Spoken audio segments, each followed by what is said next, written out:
Merhaba, tutaj Magda z kanału Kawa po turecku. Jak już wiecie z ostatnich filmów, jesteśmy cały czas w rodzinnym mieście Nuriego w Burdur. A Burdur to jest miasto, w którym spędziłam najwięcej czasu, kiedy przyjechałam do Turcji pierwszy raz, a było to już 9 lat temu. I spędziłam tutaj wtedy pół roku. Przyjechałam z programu Erasmus.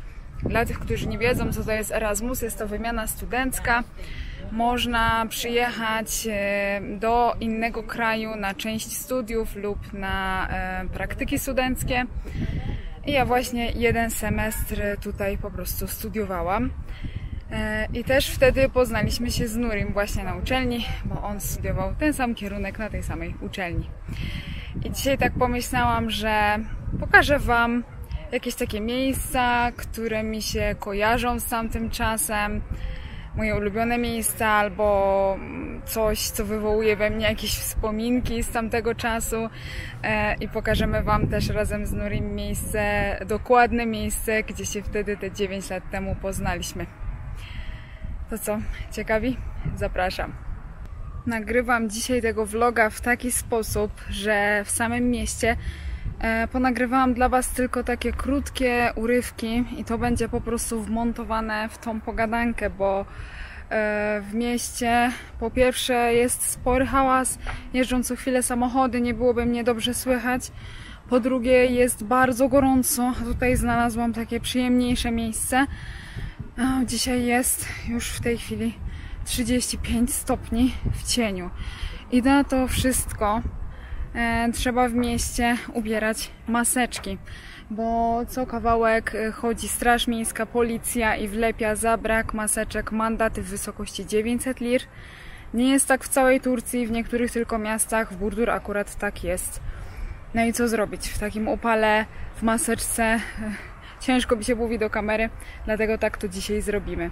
No to co? Może najpierw Wam opowiem, kiedy dokładnie do Turcji przyjechałam i gdzie mieszkałam. Przyjechałam do Turcji w którym roku? O nie, nie jestem dobra w te daty, Nuri będzie pamiętał. I co? Ty pamiętasz, kiedy dokładnie przyjechałam? Bo ja w te daty to... 2011. We wrześniu. Tak. 16 września? Tak. I wyjeżdżałam 14 lutego. Tak to było, ja tak pamiętam. No tak było. No i mieszkaliśmy w 8 osób w mieszkaniu, gdzie były 4 pokoje i salon. Była 6 Polaków i 2 Hiszpanów. Tak, mieszkaliśmy właśnie. I w ogóle przeżyłam spory szok w ten pierwszy dzień, ale ja o tym wszystkim już opowiadałam w jednym filmie, więc tutaj nie będę do tego wracać. Tutaj sobie zobaczcie. Ten film, do którego Was odsyłam, jest po turecku, także pamiętajcie, żeby włączyć tam napisy i tam trochę o tym opowiadam. Mieszkanie właśnie tutaj teraz zobaczycie, jak wyglądało, znaczy no nie w środku, tylko zdjęcie na zewnątrz. Czy Filmik, a no do środka już teraz nie mamy jak wejść. To jest budynek, w którym mieszkałam przez te pół roku, przy głównej ulicy. Co było fajne, to to, że tutaj, zobaczcie, jest A101 Market, a tutaj mieliśmy wyjście z tego bloku, więc można było do sklepu rano schodzić w laczkach. To mieszkanie było bardzo wygodne z tego względu, że wszędzie było blisko. Jeszcze wtedy istniał stary kampus, tam studiowaliśmy, więc można było pieszo tam chodzić, nigdzie nie musieliśmy dojeżdżać autobusem. Tak. No było to mieszkanie niezbyt nowoczesne, mówiąc delikatnie, w takiej, bym powiedziała, kamienicy. No ale było dużo plusów tego, no. Tak, jasne. No. Tutaj taki mały rynek, centrum miasta. Tu jest główne skrzyżowanie. Tam schodzi się na deptak. Cały deptak to są teraz knajpki, później Wam pokażę. A tutaj jest ta ulica, na której znajduje się to mieszkanie, które przed chwilą Wam pokazywałam. Tam mieszkaliśmy, więc w ścisłym centrum. Tu jest nasza ulubiona piekarnia.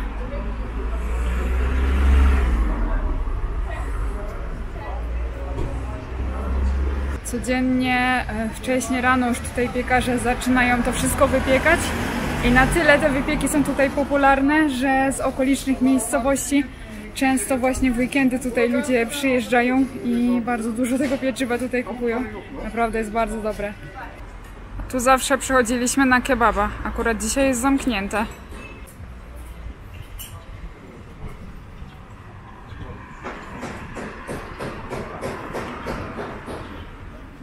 Tutaj ulica z ulubionymi moimi sklepami, z ciuchami. Waikiki oczywiście to już znacie. I kilka innych sklepów. Tu zawsze robiłam zakupy ciuchowe. Tu powinny wisieć plakaty z nowymi filmami, bo tutaj jest kino, no ale zamknięte przez koronę. W tym kinie byłam pierwszy raz jako w kinie w Turcji. Film był akurat po angielsku z tureckimi napisami, więc no po angielsku mogliśmy rozumieć, wtedy nic po turecku nie mówiłam. A jaki to był film? Ostatnia część Zmierzchu. Tu jest jeszcze jeden kebab, z którym mam fajne wspomnienie, śmieszne. Wtedy, tak jak już mówiłam, nie znaliśmy w ogóle tureckiego. Osoby, które tam pracowały, nie znały angielskiego. Więc jak zamawialiśmy kebaba i mieliśmy wytłumaczyć, czy chcemy z kurczaka, czy wołowego, to kurczaka pokazywaliśmy w taki sposób, a wołowiny w taki sposób. Jesteśmy na deptaku. Dopiero od kilku lat jest tutaj tak ta ulica zamknięta i porobione knajpki. Jak ja przyjechałam tutaj 9 lat temu, to tutaj ta ulica była normalnie otwarta i tego wszystkiego tutaj nie było. Właściwie to nie było żadnej porządnej knajpy wtedy. Jeszcze nie było nowego kampusu, nie było aż tak dużo studentów. Erasmus też dopiero się rozpoczął. Także no nie było to zupełnie studenckie miasto wtedy. No i co? Wtedy jak chcieliśmy imprezować, to imprezy odbywały się u nas w domu. Często na imprezy przychodzili ludzie, których nawet nie znaliśmy, ale że w Turcji alkohol jest drogi, to mieliśmy taką umowę, że wpuszczamy na imprezę każdego, kto przyniesie alkohol. Tak to wyglądało, a teraz jest deptak, są knajpy, są też knajpy z alkoholem. Teraz jak tutaj studenci sobie żyją, to ich życie studenckie trochę inaczej wygląda niż nasze wtedy. O. Türk kahvesi. Kawa po turecku.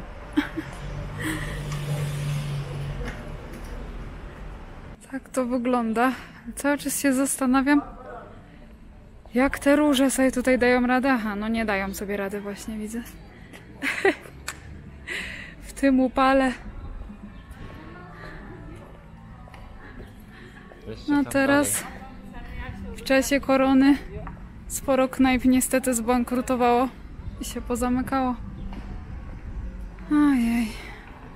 Tutaj taki mały park w centrum. Chwilę musimy odsapnąć, jest taki upał dzisiaj naprawdę. Ile jest stopni, wiesz może? 36 miało być dzisiaj, jak 30. To będzie jeszcze gorzej, o nie.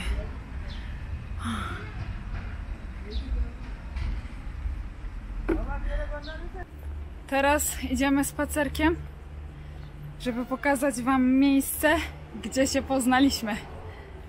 Już niedaleko. Tutaj pozostałości już w sumie po starym kampusie.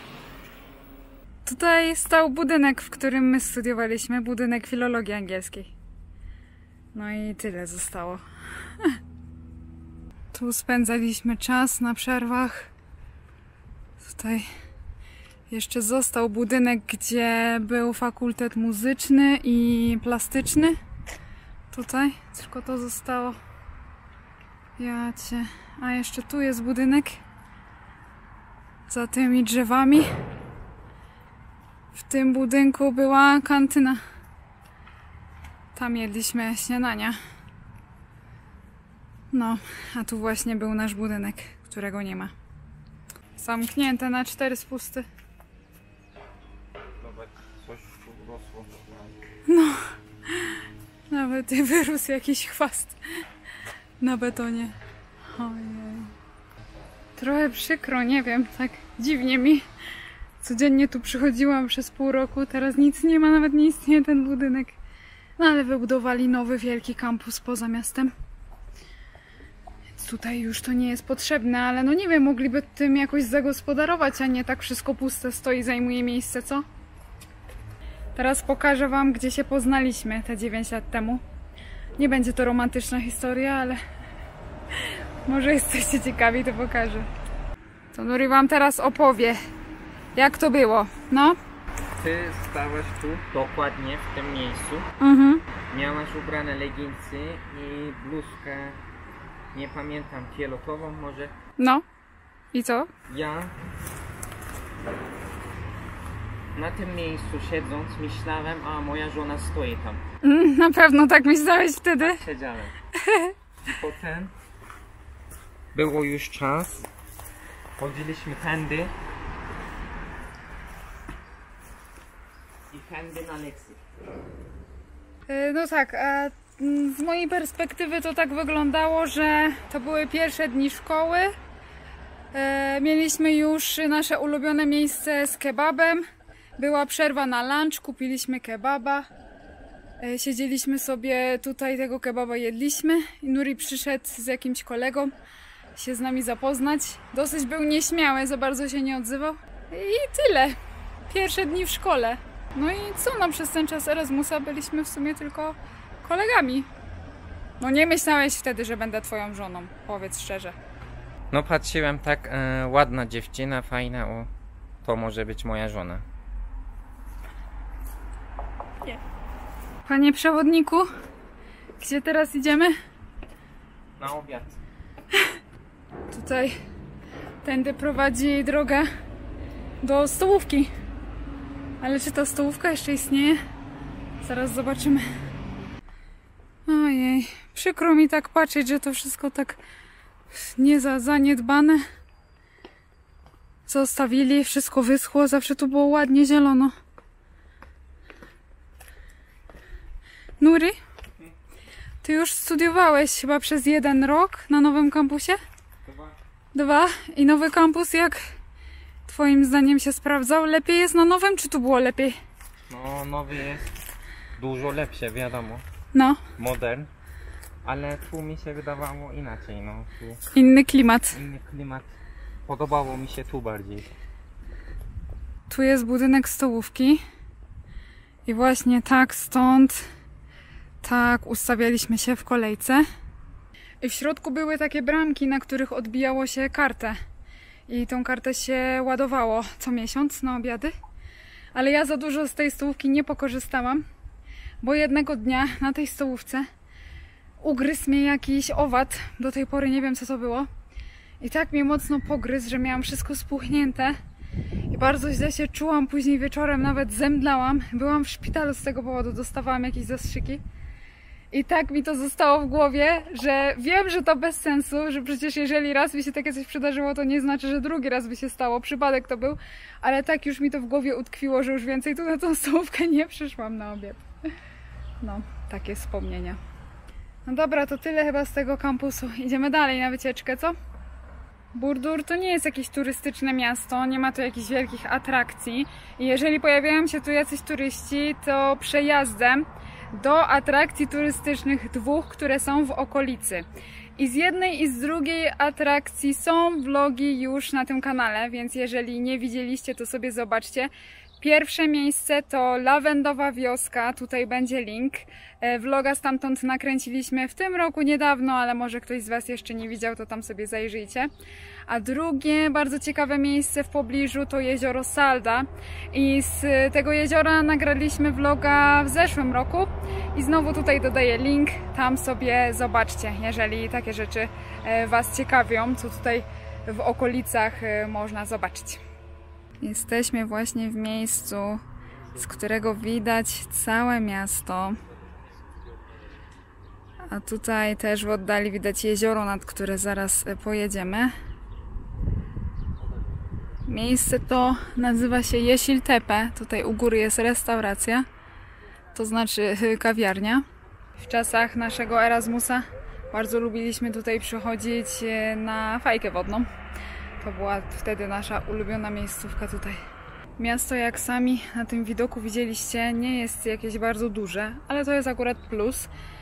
Ile tutaj w Burdur Merkez centrum jest mieszkańców?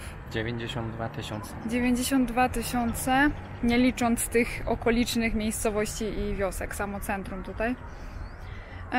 No i jak widać, jest takie niskie budownictwo. Nie ma jakichś wysokich bardzo bloków. Dlaczego? No bo trzęsienie ziemi często się zdarza tutaj. Jest to teren zagrożony trzęsieniem ziemi i raz wydarzyło się tutaj takie ogromne trzęsienie ziemi, które faktycznie spowodowało zawalenie się większej części miasta. W którym to było roku? 71. W 71. No i od tamtej pory nie są budowane żadne wysokie budynki tutaj. Tak to wygląda. Ale to jest plus. Nie ma aż tak dużo ludzi, jest tutaj spokój, a stąd jest tylko 1,5 godziny samochodem do Antalii. Więc no, przyjemne takie miasto. Co? Tak, ja jestem zadowolony. Lubię moje miasto. No dobrze, to uciekamy nad jezioro teraz. Potem zobaczycie dalej resztę. Jesteśmy nad jeziorem. Powiem wam, najgorszy problem tutaj. No fajnie, można sobie pochodzić. Super, bardzo ładna ścieżka, jak widzicie, ale nie ma w ogóle cienia, bo wsadzili jakieś tu tuje, czy co to jest. To w ogóle cienia nie daje. I idziemy w tym upale w pełnym słońcu. No to jest logika, to jest stan umysłu. Ale z drugiej strony rozumiem też, że nie chce już chyba za bardzo rząd tutaj inwestować. Zaraz wam powiem dlaczego. Jezioro Burdur to jest pod względem wielkości 7. jezioro w Turcji. Jest to jezioro słone. Jest to dom dla wielu wyjątkowych gatunków ptaków, które są pod ochroną. Ale niestety jezioro wysycha.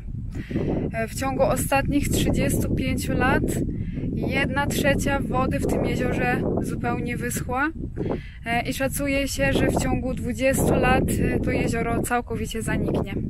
Jak przyjechałam tutaj te 9 lat temu, to dopiero było budowane to molo. Zobaczcie, jakie ono jest długie. I wtedy, kiedy je wybudowano, całe znajdowało się w wodzie. Zobaczcie teraz, jak daleko w ogóle nie ma wody. Nie wiem, czy ono w ogóle stoi w wodzie. Podejdę tam bliżej. Chyba już w ogóle nie. Zobaczcie to. No, jezioro jest bardzo ładne, ale niestety umiera. W ogóle tutaj, nie wiem, przy brzegu jest jakiś syf po prostu, nie wiem. Brzydko pachnie już teraz to jezioro po prostu. Zobaczcie, no kiedyś woda sięgała aż tutaj do tych budynków. Tak daleko idzie to molo. Całe było w wodzie. Dlaczego to jezioro tak wysycha? Dlaczego nie da się go uratować? No bo budowali tamy, żeby odlewać pole i woda nie biła. Dokładnie. Właściwie w tej chwili to jezioro nie jest zasilane żadnymi dopływami, tylko deszczami, a deszcze tutaj przez większość roku nie padają i to nie wystarcza, bo wszystkie dopływy były skierowane dla rolników na pola. I tutaj burmistrz tego miasta bardzo walczył swego czasu o to, żeby to jezioro ratować. Była cała kampania. Nawet przyjechał tutaj Tarkan z koncertem, żeby jezioro ratować. Mieszkańcy Burdur symbolicznie wlewali tutaj wiadrami wodę, ale nic to nie dało, nie wiem. Jakoś rząd turecki nie chce chyba za bardzo się tutaj tym zająć i wydaje mi się, że nawet gdyby teraz podjęli jakąś decyzję, to chyba już jest za późno po prostu. Szkoda. Jedyne co, to są takie fajne miejsca tutaj cały czas nad tym jeziorem, gdzie można sobie posiedzieć, czegoś się napić. Są takie drewniane domki nawet do siedzenia.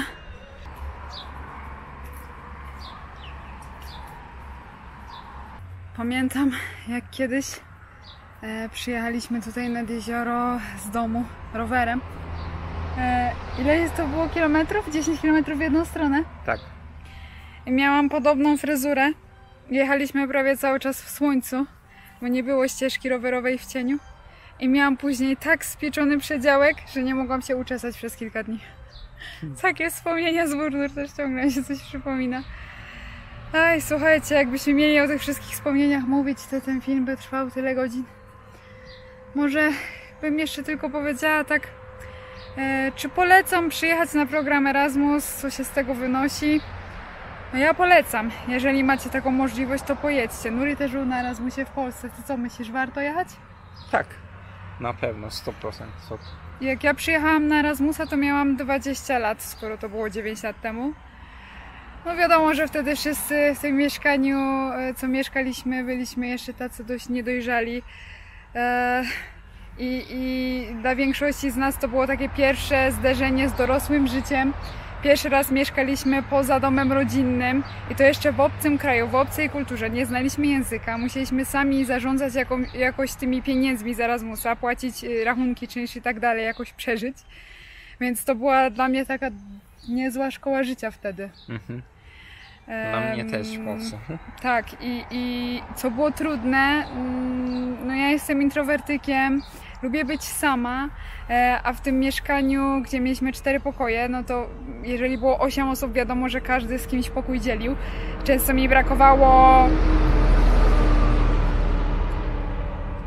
mi brakowało takiego miejsca, żebym sama po prostu ze sobą była. To był taki największy problem dla mnie.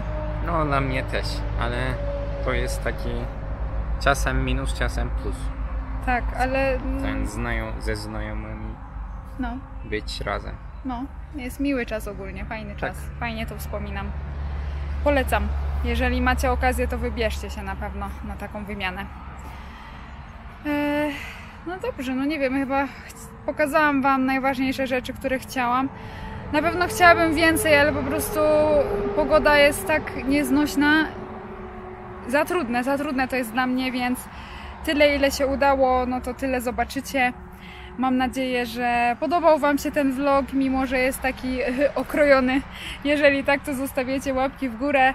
Dajcie znać w komentarzach, czy ktoś z was też był na Erasmusie. Piszcie, jakie wy macie wspomnienia, czy wam się podobało, czy nie, czy polecacie.